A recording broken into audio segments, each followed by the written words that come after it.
Just feel everything falling down your body, off your arms and legs, into the earth.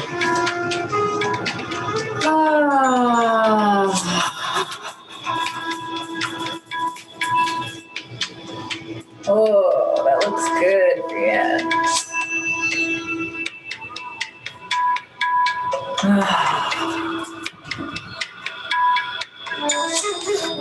The sun is going down on me. And it's just after 7 o'clock. So welcome, welcome, welcome to day 3 of Sacred Intimacy Secrets. Thank you all so much for being here. Thank you for your comments in the chat and on Facebook. Thank you for your questions. I really appreciate the engagement. And a lot of you have expressed your gratitude for the free training. And I just want to say I'm so excited to share this information with you because I too have been really frustrated at the lack of sexual education, my whole life. Because, we all get into relationships hoping for this connection. But the truth is that there's a high percentage of unsatisfaction with people in relationships and intimacy. One stat I read said it was 80% and higher of men in relationships are unsatisfied, and about 64% of women are unsatisfied with their intimacy in relationships. And, when I first started working with people one-on-one, probably about 18 years ago, I used to do massage. That's how I started working one-on-one with people. I would have a lot of massage clients.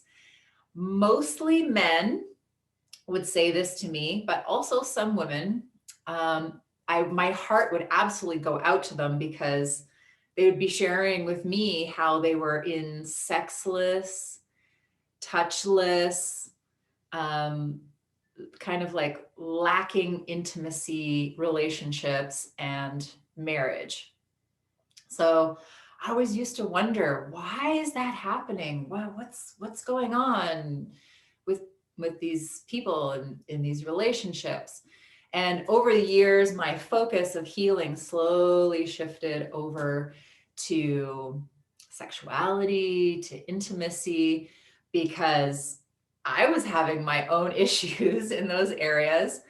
I had trauma, I had shame, I completely shut down my ability to express myself and communicate over the years. But after thousands of hours in tantric practices and studies and teaching and healing and working with people one-on-one and with myself, I now understand why people suffer. I have such a more broader understanding of all the dynamics that go into this. And there's a lot of finessing dynamics that go into this. And it's different for everybody, but you don't have to suffer feeling disconnected during sex or lack of emotional closeness in relationships, or frustrated because you're not feeling sexual enough, or you're not getting enough sex, because there are solutions to those problems. Yeah, I've had people say to me, wow, I wish I knew this so long ago. I could have done something. So, I just have to plug in my computer. Just give me one quick sec. I'm going to plug my computer in.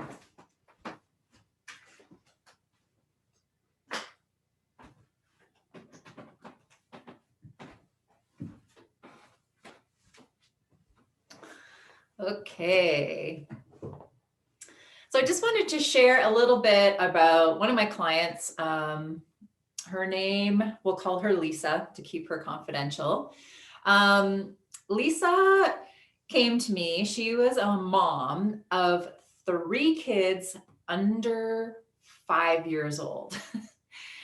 I got to meet them all. They bought kittens from me, actually. And she came to me because she was really disconnected from herself after having 3 young children. She felt disconnected from her partner. She also didn't really know how to express her needs and her feelings to her partner.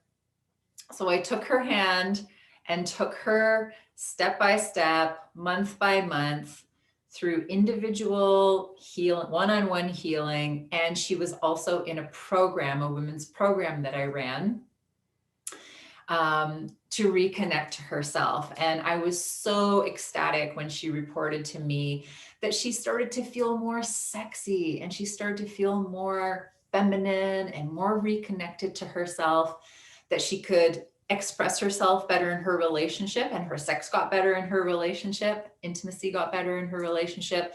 And she was surprised because she didn't expect this one particular result, but she had been suffering from postpartum depression. And she said that a lot of the stuff that we did in the program also really helped her with her postpartum depression. So she was so happy about that. And I was so happy for her. So today we're going to get into, first, I'm going to take a little bit of sharing and just comments, and if any of you want to share about this, we're going to get into first the top 4 passion, pleasure, and connection killers. And because we all learn from each other, I'm curious and I'm wondering, how has that been for you? What has been a passion, connection, or a pleasure killer for you from your experience? If you want to share, you're welcome to just raise your hand and I'll call on you and you can unmute yourself, or you can share in the chat. If you're watching the replay, you can write your comments in the comment section below the live video. Anyone feel like sharing this evening? What has been a passion, pleasure, or connection killer for you?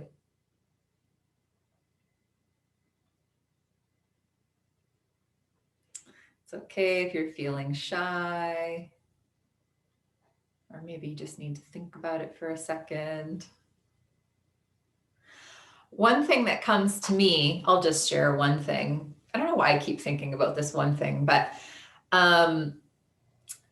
if you date somebody who has facial hair, I love hair. I don't have a problem with hair. I love hair. I love to run my hands, my fingers through a hairy chest and a hairy belly. It's like, I don't know, it feels like a big cuddly teddy bear to me. But one really simple but effective thing, I've heard other women in intimacy coaches say this, is for men who have facial hair especially, to wash their face before they get intimate, like, because of the smells. Like, you've been eating all day and your food gets stuck in your mustache, in your beard. I don't want to kiss, the burrito that you had for lunch. So wash your face, please, because the hair holds on to those smells. So yeah, cleanliness. We like cleanliness. We're into cleanliness, and we want our partners to be the same. Let's just look in the chat here. I see a few things coming up. Feeling obligated. Yeah, that's a big passion killer. Absolutely. Obligation, also smells. Trauma. Yeah, I've had that one. And again, sexual trauma, when I get triggered or have anticipation of getting triggered. Yeah, absolutely. I've been there. It's not easy when you have trauma and you have those triggers. Hard to deal with in the moment, but possible to deal with over time. Absolutely. Thank you for sharing, everyone. So let's, if no one else wants to share anything else, we'll just move on, I might need to close my curtain. I'm going to share my screen. I am going to share a PowerPoint.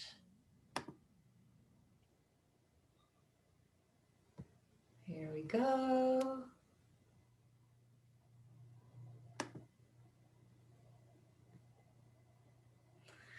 Oh, oops. There we go. Okay. So we're going to start with the top 4 passion, pleasure, and connection killers and how to avoid them. And I'm just going to pull my blinds so that the sun isn't shining in my face. There we go. Okay. So again, I'll just remind you, if this is your first time listening to maybe you're on Facebook listening to the live, or you're just starting with this video, all of these things that I share, like these top 4, I have used my medical intuitive skills to tune into the information that is most pertinent to this group. So I'm speaking to those of you who are watching and those of you who are watching the replays. I'm actually curated this information for you. So when I ask what the top 4 passion and pleasure killers are for this particular group of people, the number one thing that comes up is neediness. And it's mostly by men, from men's side, men being needy in your relationship, but it can also be coming from your side as well. So neediness is something that I have a lot of experience with because I have been a needy person and I hated my neediness. One of the ways that I got over my neediness was by really focusing on filling myself with love and getting that love from the inside of me. Because neediness often comes from a fear that you're not going to get your needs met from people around you. So you have to really learn to trust that you're going to be taken care of, that you're going to get your needs met. It has a lot to do with your self-worth. So anything that you can do to love yourself, to increase your self-worth, to learn to trust that your needs will be met, because I've heard it be say neediness. Another word for that is a need hole. And it's called a need hole because there's kind of like a sucking energy to it. It's like if you're a need hole, you don't trust or you fear that you won't get your needs met. And so it's like you're trying to take in stuff from the outside, but it's almost like you're sucking energy. And I had a friend share this, very good friend, share this with me once. She's like, your energy is needy. She's like, when you're needy, it just turns me off. And I was like, wow, thanks for telling me that. Cause yeah, I probably needed to hear that. And then I then also experienced the same thing from clients who were not getting what they wanted in their relationships. And I could feel how needy they were. And it's almost like they were trying to get from me what they weren't getting in their relationships. So, so spending time with yourself is a way to avoid that. Getting healing, because really a lot of this not getting our needs met can be trauma from childhood. Like, for example, one of my main traumas was I had a baby brother and he started taking all the attention of my mom when I was 3 years old. So I had this anxiety that I wasn't going to get my hugs and my cuddles because my mom was all of a sudden very busy with this other little child. So for me, doing somatic and trauma therapies has really helped me with my neediness. And another thing that really helps is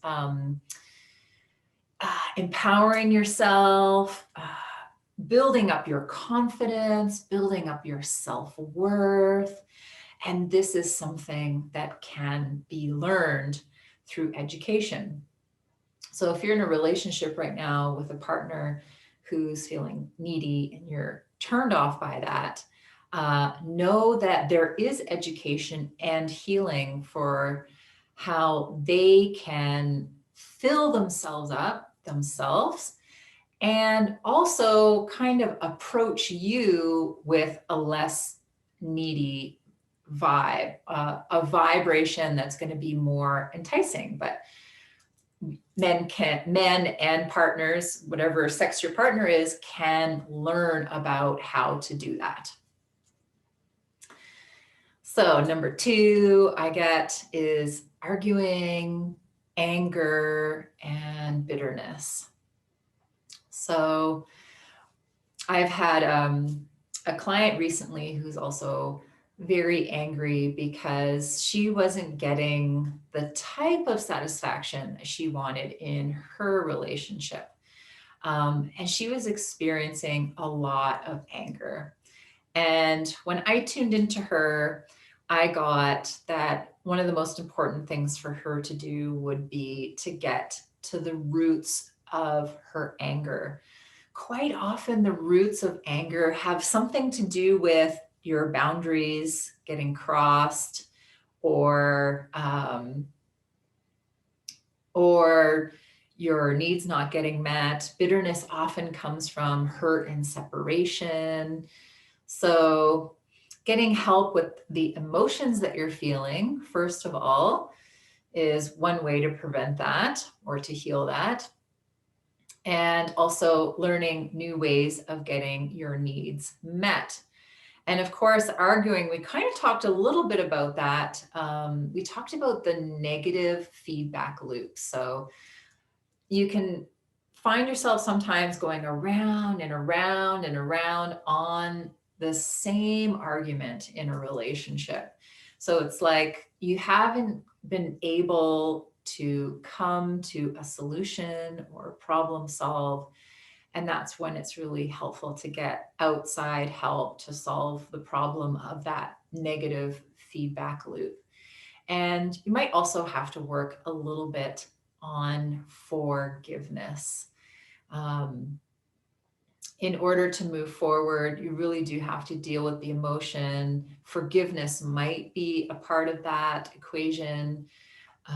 But to move forward with another person, you really do have to kind of deal with all the emotional stuff that's coming up as well. The third thing that I saw that was one of the biggest passion, pleasure, and connection killers is frozen communication.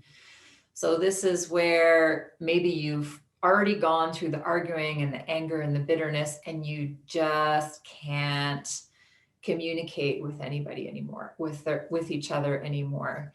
So at this point, some communication skills or some mediation is helpful to see if you can actually start to communicate to solve your problems yourself, or get some help to try to solve your problems.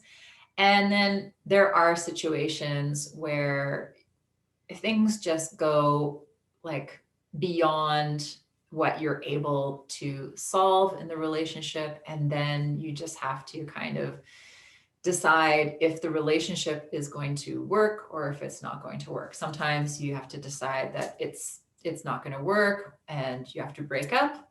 And other times you can save a relationship and stay together. But learning communication skills is something that everybody in relationship needs. One of the things that's so hard about communication is a lot of women are afraid to express what they need in relationships. So that creates a little bit of isolation. And some of the reasons for that are maybe fear of judgment, fear of being shamed or blamed or criticized, or even abandonment. I feel like a lot of people don't speak up because they're afraid of that abandonment at a very root issue. But I know it's uncomfortable, and I think I said this on day one. it's uncomfortable to express what it is that you're really feeling, but it is so worth it to be truthful and express what it is you're really feeling and what you really need and what you really want. So, communication skills. And then the last one I got is cheating behaviors.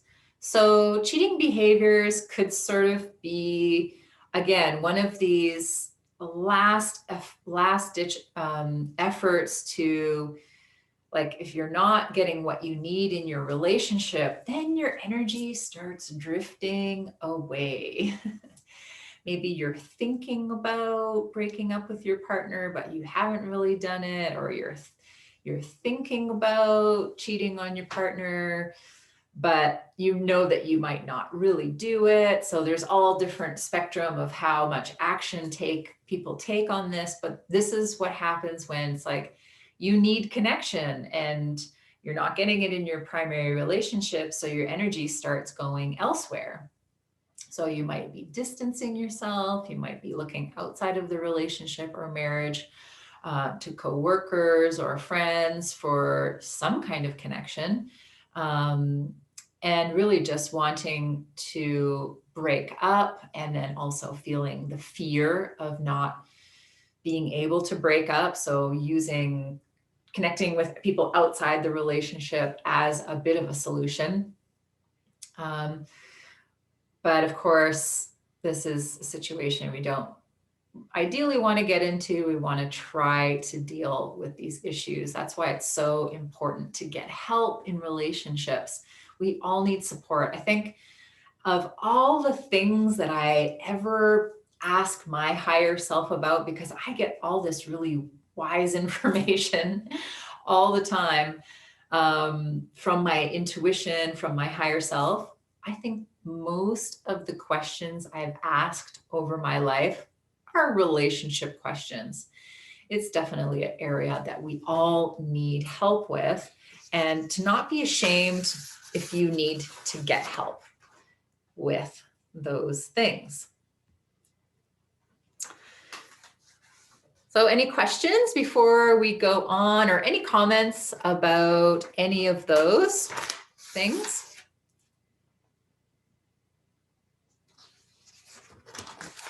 We're going to talk a little bit about, let me just check the chat and see if there's anything here. Neediness in general or in sexual? It could be that one partner is, you know how a lot of you've mentioned like feeling obliged to have sex. So it could be neediness, as in, needing some sexual connection, needing touch, but it could also just be neediness. Like when you're needy, you tend to make things that aren't, you will see that you're lacking stuff. You will have a mentality of that you're not getting enough. This is actually, it comes from the spleen, stomach. In Chinese medicine, neediness comes from the spleen, stomach, and pancreas. It's like a sticky energy. It's an attachy energy. It's also associated with lack, a mentality of lack. So I don't have enough. So you might notice the person who feels needy might feel like they just don't have enough money, or they don't have enough time, or they don't have enough energy, or they're not getting enough attention. It's like, it's an overall kind of thing, energy pattern that happens in what we call the earth element organs, which are the spleen, stomach, and pancreas. And often, so I have a client also who's experiencing this neediness, and it's a woman, and she feels really needy towards her partner, and she feels like he's kind of rejecting her. And when I tune into them, I see that she does really want to connect with him, but she is looking outside of herself a bit, and she needs to connect to her own sexual energy.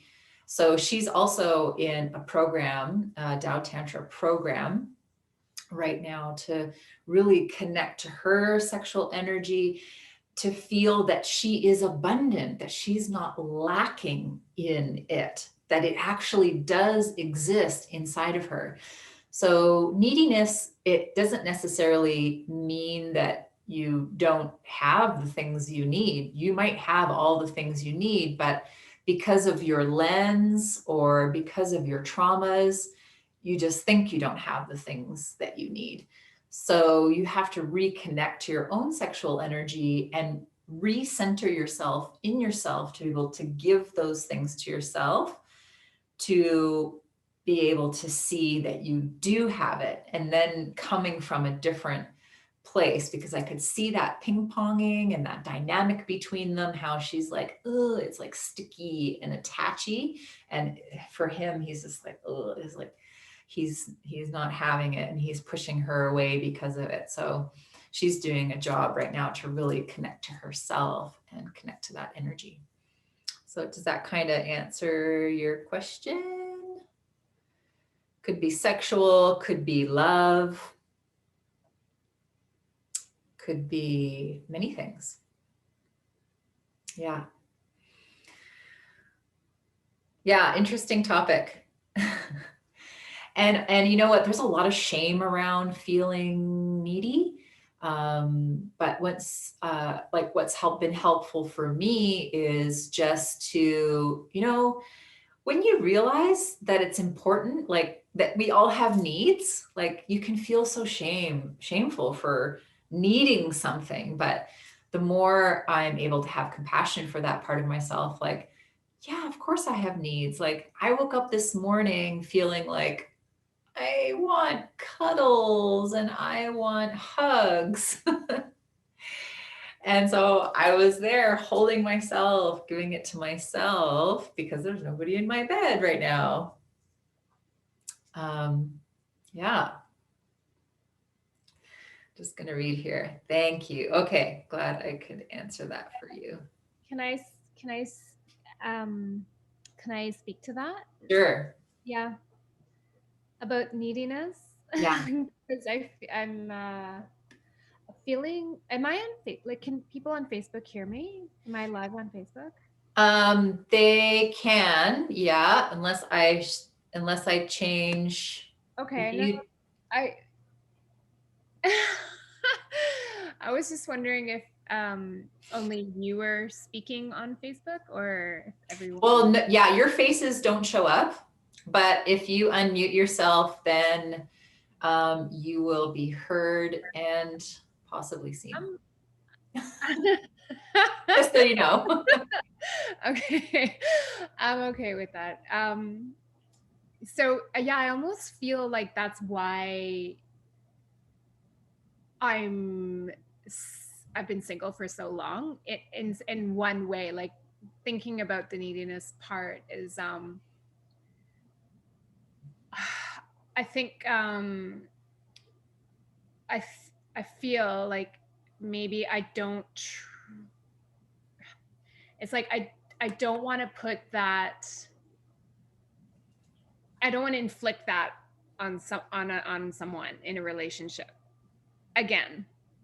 Because Hmm. I feel like I really it is sticky and it's icky and I don't like when it comes up and I don't like feeling that way in Hmm. another person's presence, you know, on that level. And I just feel like it's part of the reason why I just would rather be alone right now. It's like I'm working through something around neediness, but I also just thinking about it,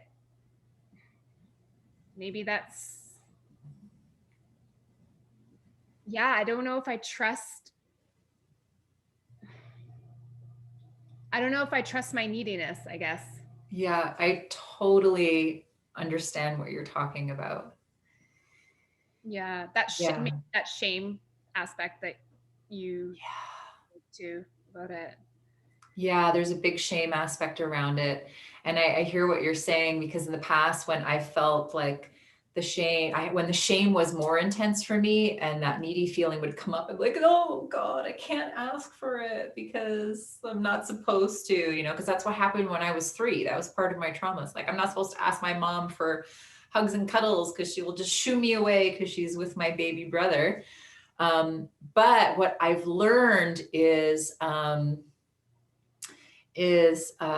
just to be with those emotions as they come up, because there can be so much shame around the neediness.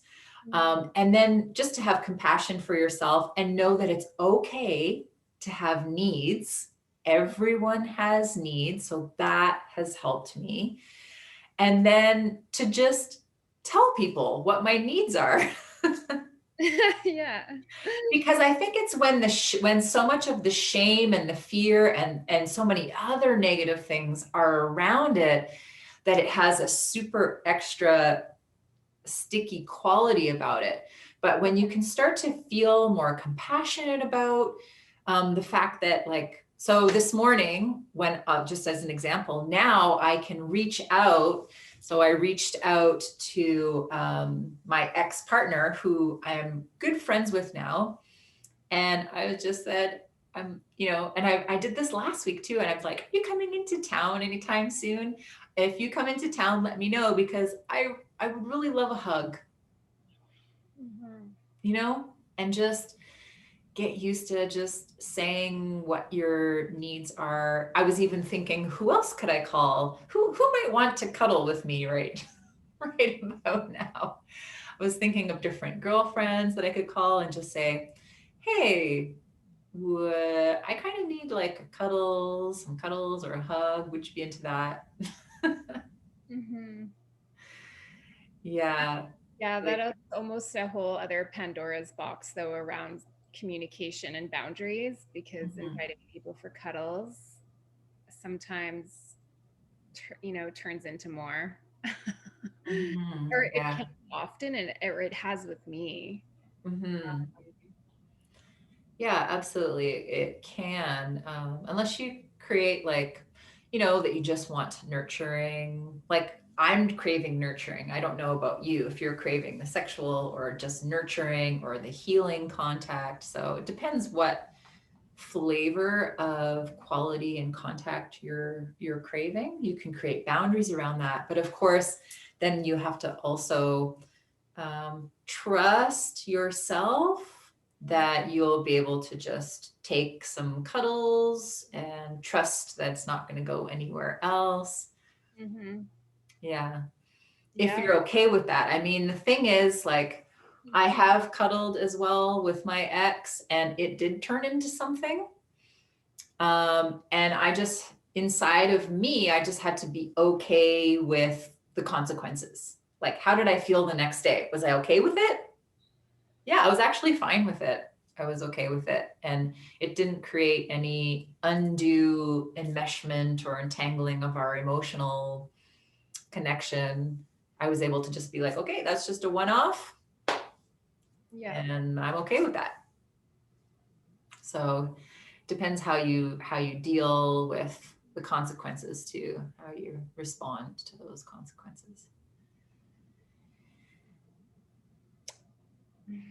Yeah, but that neediness and the trust is all connected in around the earth element, around the third chakra, all around here.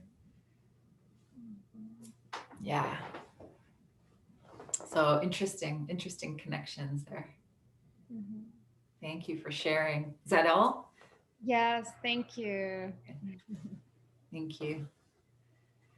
Okay. So, does anyone else want to share about any of that, or can we move on? Okay, I think we might be moving on. If you have a question, just put it in the chat or raise your hand and I'll call on you. So one thing I wanted to talk about was your unique, this is supposed to say unique sexual style. Sorry, I'm missing a word. Unique sexual style as an individual and as a couple. So, having learned so much from teaching at Tantra workshops and Tantra festivals, I've had the opportunity of like studying with so many amazing other relationship coaches, intimacy coaches.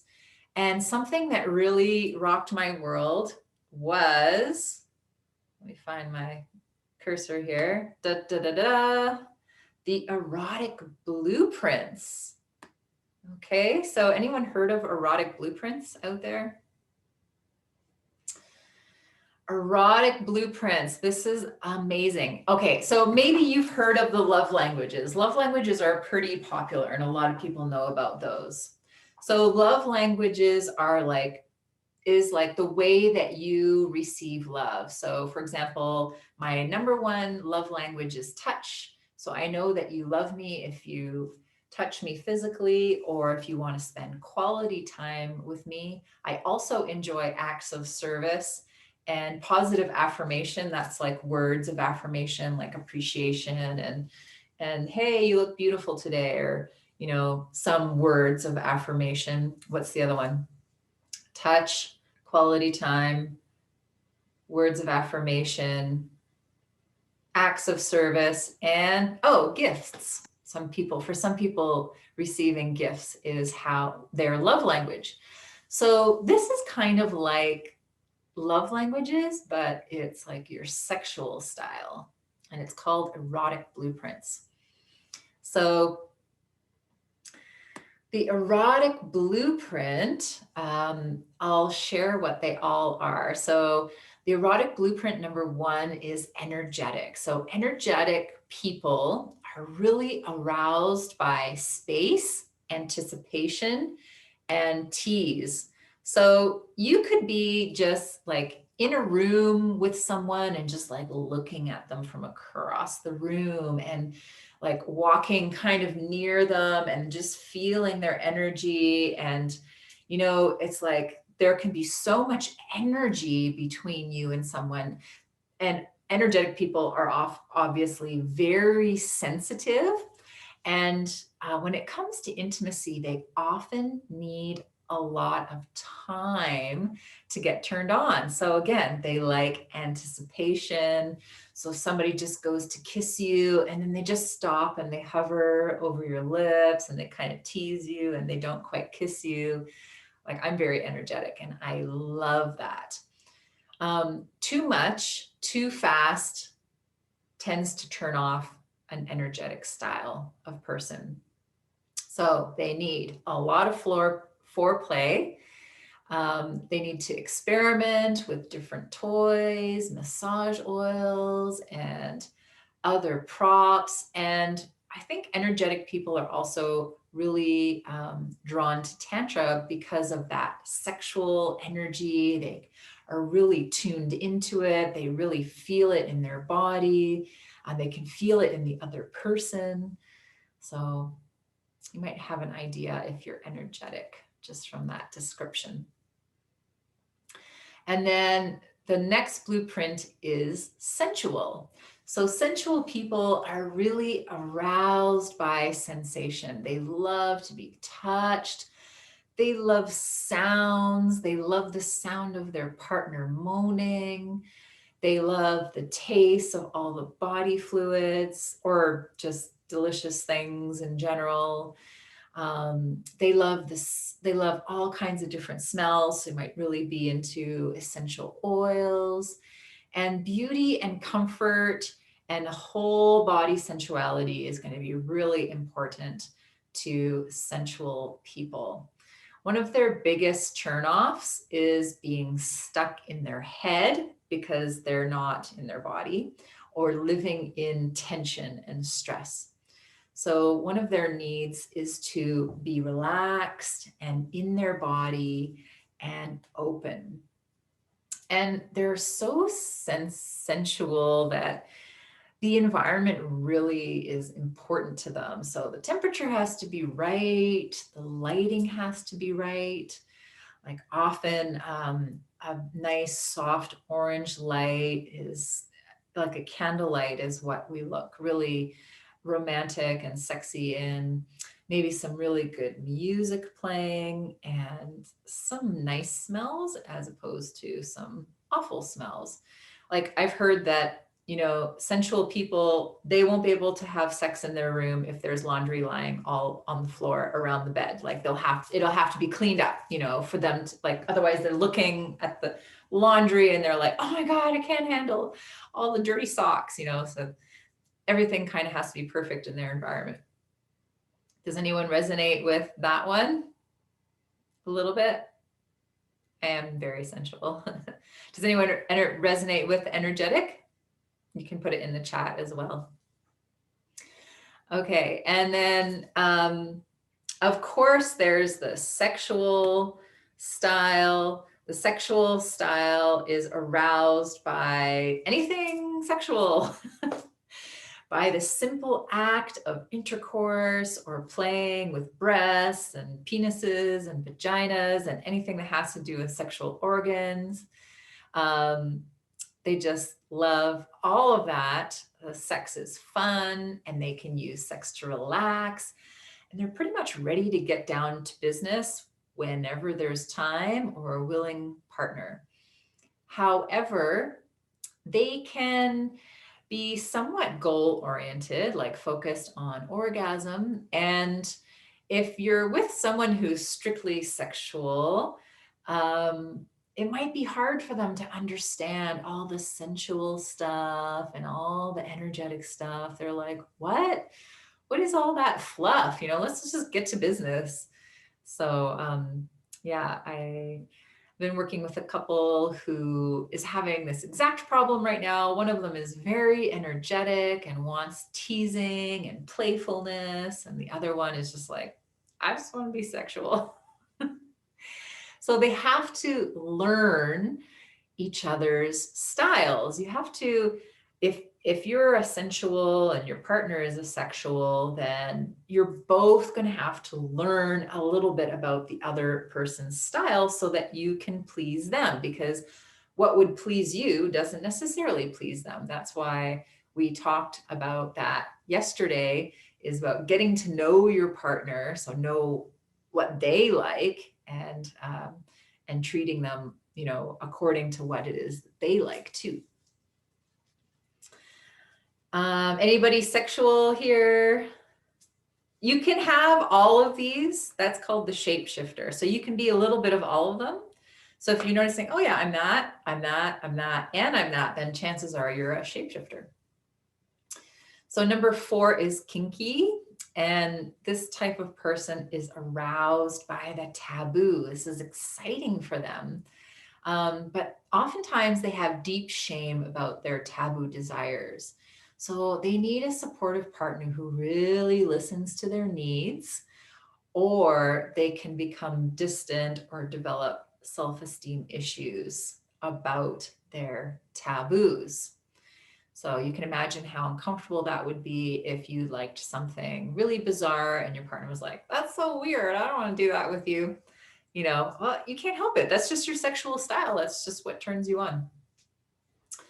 So yeah, anything that's taboo can be kinky. Anybody resonate with that? I do. A little bit. Okay, and then the final erotic blueprint is the shapeshifter. And the shapeshifter is aroused by all of the above. They're endlessly creative and they need an adventurous partner to try all kinds of things with them. Sometimes they be what others want them to be instead of owning their own sexuality, needs, and desires. And shapeshifter types often have to take time to reconnect with themselves so they can be more authentic and vocal in their sexual preferences. So I'm a shapeshifter, and I absolutely connect to this paragraph down here.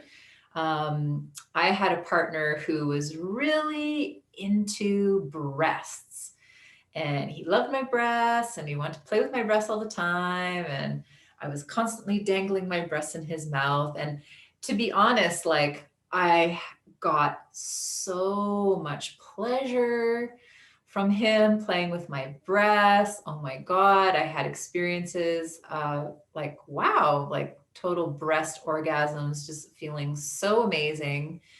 Um, but I'm so sexual energy and for the shapeshifter and sexual energy in general can be very imprinting. So I actually took on all of his sexual breast fantasies. So even when I wasn't with him, if I was self pleasuring myself, I started to fantasize about breasts, and I had never fantasized about breasts before. I totally took on his fantasies and his interest in breasts as my own. So since being with that partner, um, I I don't fantasize that much about breasts. I've kind of dropped his energy, so to speak, a little bit, but I do have a greater appreciation for breasts, including my breasts. So I'm pretty happy about that. But yeah, does anyone resonate with being a shapeshifter? Cool. Yeah. So you can actually do there's a quiz online. You can do the erotic blueprint quiz with Jaya. If you just Google erotic blueprint, you can find the quiz and you can go through it. And Jaya will tell you what your erotic blueprint style is. And then you can go a lot deeper into this. Of course, she has a whole empire just built all around the erotic blueprints. So this can shine a lot of light onto a relationship and help people to understand how their styles are different and how they have to help their partners be into different things. And of course, there's other things to consider in your style. And I just learned about this recently from another amazing sexual intimacy coach, sex educator, somatic educator, healer who lives in the States. Her website is Velvet Lips, and she also has a quiz. But she was talking about our basic learning styles. So this is something that you're probably all really familiar with, but she uses this a lot in her practice. She says that sometimes people in relationships just aren't getting that their partner is really visual or kinesthetic or auditory. So it's like you need to talk to your partner in the way that they can understand you. If you have a partner who's not auditory and you're standing there saying things and saying things and saying things, and they seem like they're not really listening to you or not really getting it, draw them a picture. Paint them a picture in words. Like appease to their, if they're more visual, appease to their visual, appease to their kinesthetic, you know? So people who are auditory are really sensitive to spoken words, sounds, anything they hear and what is said. So if you have a very auditory partner in the relationship, they might just want to talk a lot more. They might want to discuss things a lot more. They might really appreciate the sounds that you make during sex more. They need to hear those sounds as confirmation that what they're doing is right. So, yeah, you can find out if your partner is auditory or if you are auditory. Um, you can also find out if you're kinesthetic, so more emotional. So this is feeling, actions, movement, taste, and smell, and what is felt. So this person might respond to you touching them while you talk to them. So they can feel your energy, or they can feel your touch. And then a visual person, of course, is very all about printed material and looking at things and what your face is doing. So you could be saying one thing, but making all these other faces. And they're looking at the faces that you're making and not necessarily getting as much as what you're saying, but they're seeing your eyes going rolling in your head. They're like, oh my God, she's really upset with me. Her eyeballs are rolling around in her head. So your facial expressions and your body language. So body language is really important for visual people. Just something to consider, and you can look for velvet lips and look for the quiz that she has on which of these three perceptual channels that are dominant in you. And she gives all kinds of really cool scenarios about how, like when you first meet a date, do you do this, or this? And so it kind of shows what your type is. Yeah. So what types are you? What engages you when I talk about these things? Are you like, oh, do any light bulbs go off in your head? You're like, oh, maybe I realize that I'm like this, or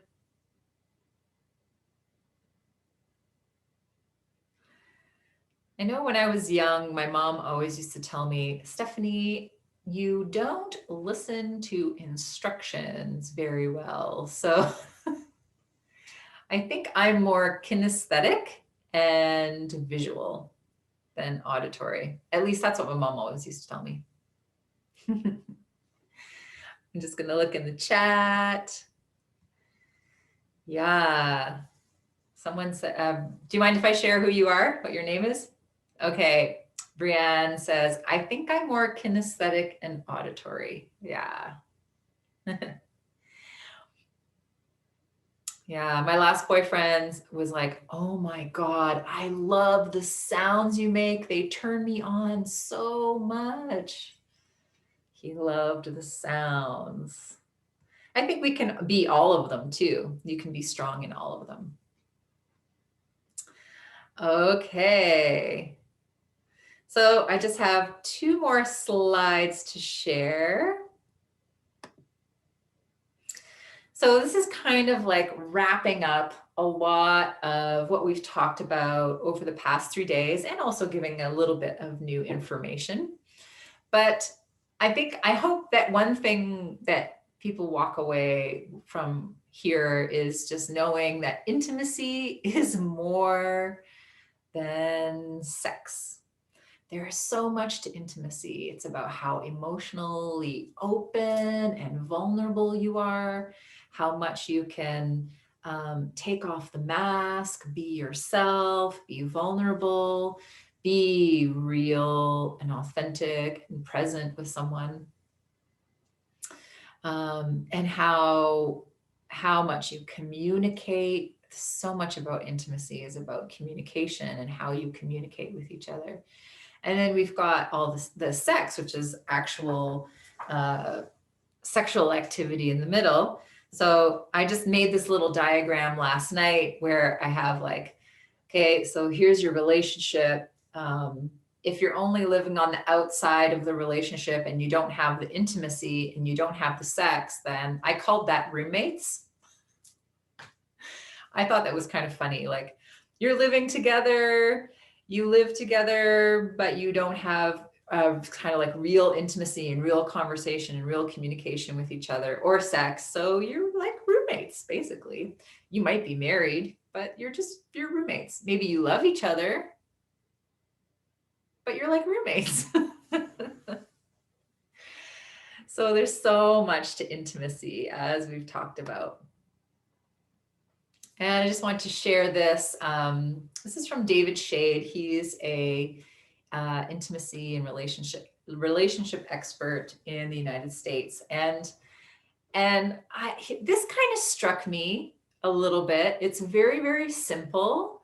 But when I read it, I was like, huh, yeah, that's true. He said that if most women who leave a relationship will do so for one of the following reasons. So these are the 4 things that women need to stay in a relationship. 1, to feel special and appreciated. Who agrees with that? Put your hand up. Yeah. Two, to feel a deep emotional connection to her person, whether that's a man or a woman or non-binary person. Absolutely. Three, they need to feel well, if they are the femme woman, because they don't necessarily have to be a femme woman, but for the most part, to feel feminine, beautiful, and sexy. So feeling that from the inside, but also hearing that you are that from the outside too. So that's really important. And four is to have hot, passionate sex, which I absolutely agree with. Yeah. and then and then there's another just other little tidbits of information. Women need love for sex. And that's largely a function of the fact that we have estrogen floating around in our bodies in greater amounts. And men need sex for love. How interesting is that? It's kind of reversed. And that is largely due to the fact that they have so much testosterone floating around in their body. Basic differences between estrogen and testosterone is this result. So you can see how some people get into quite a conundrum where a woman needs love for sex and the man needs sex for love. It's like, how do you bridge the gap? You have to kind of come to the other person's side halfway, to help. That's really one of the only ways. Um, there's education and things for that. Of course, what women need to feel sexually satisfied, just some things that I was looking at today from a lot of different statistics that I was looking at and studies. I looked at a bunch of different studies today.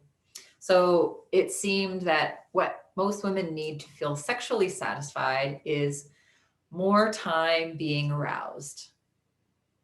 That is really, really common among all sexual studies, is more time, because women take about an average of, 25 minutes to orgasm, whereas men take an average of 4 minutes to orgasm, maybe even less than that.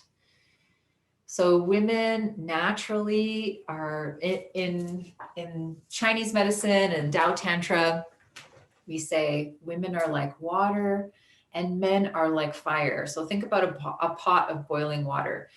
It takes a long time for that pot to get to boiling, but once we're hot, we stay hot for a really long time, have sex for hours and hours and hours.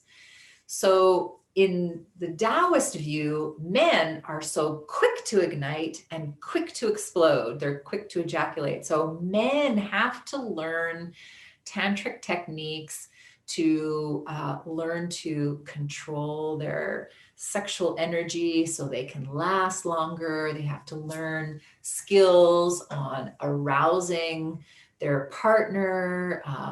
They need to learn to be like detectives and trackers, meditating on their woman, or like a hunter. I'm thinking of like going into the forest and hunting for animals. You have to like really get to know the animals and know their behavior. Men need to be like this for women. They need to know, like, because we've got these cycles. Sometimes we want sex, like when we're in the middle of our cycle and we're ovulating, we're like animals. We want to have sex. And then maybe around menstrual time, we don't want to have sex as much. So women's cycles go like this. So men really have to like keep track of us and follow us and notice, okay, how's she feeling today? I've taken these courses that are specifically for men that teach men how to be so vigilant, sexually vigilant to their partners, so they can detect kind of what mood their partner is in and how to entice her to be sexual. So these are the kind of skills that I've added into my tool belt, is to be able to teach men um, things like this to help women become more sexual by paying attention to them. It's really about your attention and focus. Um, Women need a partner who knows what they like and who can track them and be vigilant to where they are in their cycle and how they're feeling that day. So that takes communication, attention. It takes the woman knowing her needs and her desires.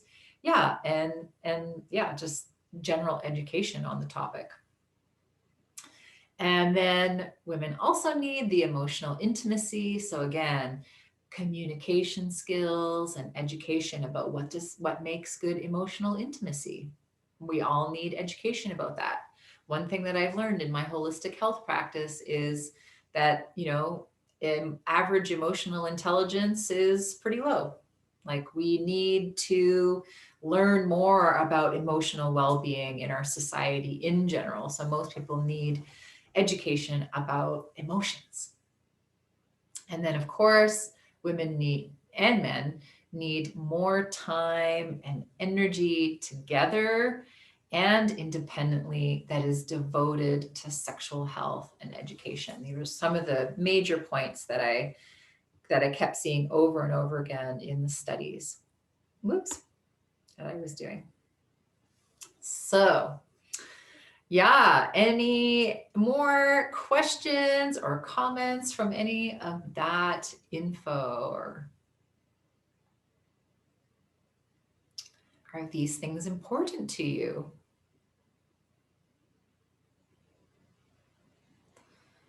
Yeah, they're so helpful. So if some of these things speak to you and you do want to get some more education and skills, that's what I would like to share with you now. So I am going to be doing a program where I'm going to be teaching women mostly. Oops, let's go back. Women and couples, sharing all this kind of stuff, how to go deeper into your needs, your feelings, communication. I'll share a little bit more about what we're going to do in this program. But the program's called Revive Your Intimacy, and it's a 6-month program for women and couples. And in this program, I'm going to be offering one-on-one healing or coaching session per month for the women. So each woman will get one-on-one healing and coaching session that's 75 minutes long. And then 2 live classes per month. So we'll be learning together on Zoom the first and third Thursday evening of the month. And these will be recorded. So if anyone misses the class, they can watch the recording. And just a little breakdown about the classes. So 1 to 2 classes per month are just for the women. So that's why it's really a women's program. But because I understand that it takes 2 people in a relationship, that's why 1 to 2 classes are for educating just the partners of the women. And 3 to 4 of the classes are for the couple together. So some of the things that I'd like to do is teach sensual massage for extended orgasm, teach couples communication class, and also different Tantra play dates. So the couple can learn about Tantra. And another thing that's included in Revive Your Intimacy is Tuesday to Friday email support in the first to third week of the month. And the fourth week is off every week. So everyone kind of takes a break on the fourth week of the month, go on holidays, do other things, don't worry about the program for a week, and then come back. the first week of the next month. And I'm also going to throw in a few bonuses. So I have 2 online courses for women. And so I'm adding lifetime access to my Wildly Nurtured Woman Jade Egg course. So this course is 9 weeks long. There's 9 modules. Each class is about half an hour, I would say, average, maybe a little bit longer. And it's $147 value. So of course, you might have your own jade egg that you can use for that. But if you don't, then I'm going to be including a jade egg for 50% off. So you save $40 on a jade egg in the program. And I'm also going to include my Tao Tantra Qigong sexual vitality basic course. There's so much Tao Tantra Qigong exercises, kind of like what we were doing with the energy circulation in day 2. That course is full of sexual vitality, basic, moving your energy through your body, doing standing practices. So you could just go outside and do a standing practice on your lawn with your feet on the grass.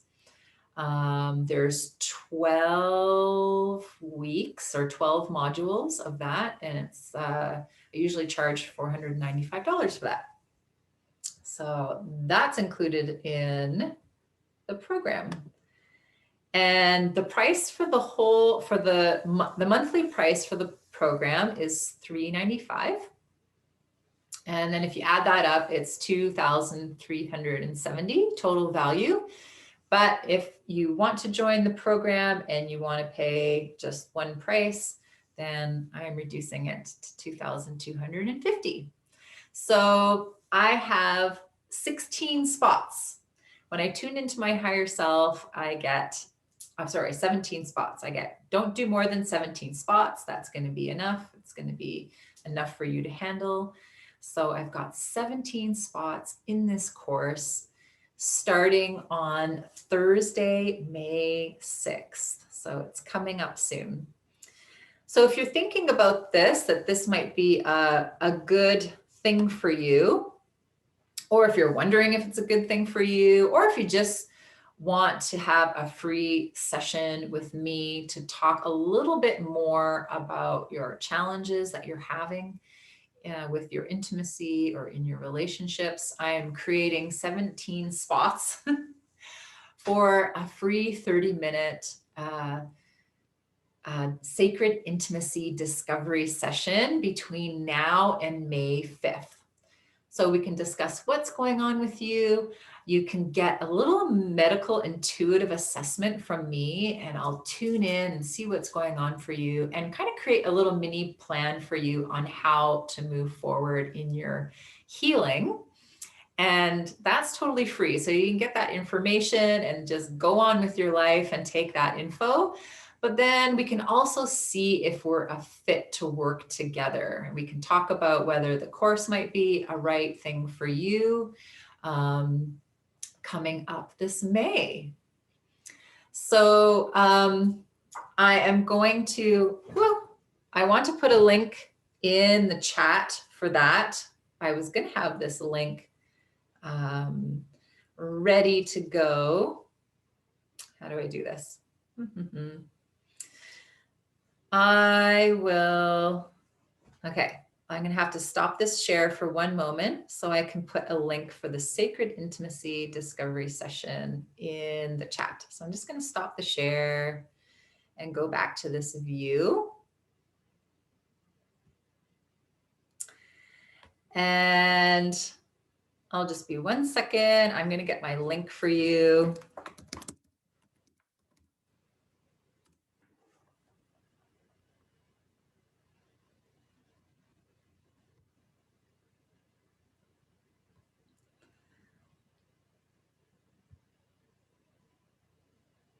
I should have this memorized. Okay, I got it. Okay, so look into the chat. I am going to just copy and paste this. So you can follow that link and that will take you directly to my calendar. Please feel free to book that session with me if you're interested about the course, or even if you just want to have a free session with me. I'd love to talk to you and see how I can help you with some of the things that you're struggling with. And I am so happy that you could join me. For everybody who's listening to the replay, I will also put this link in the comments below this video. And I am so grateful for everybody being here. And thank you so much. Any other questions before we go? Or are you good? Okay, awesome. I look forward to seeing you soon. And thank you so much. And that's the end of Sacred Intimacy Secrets. Let me know if you want to join the program at all, and we can do that free session for you. Thanks, everyone. Thank you. Have a good night. Sleep well. Night, If you think of anything else you want to tell me, you can put it in the chat below the Facebook Live video. Thanks, everyone, and we'll see you soon. Bye-bye.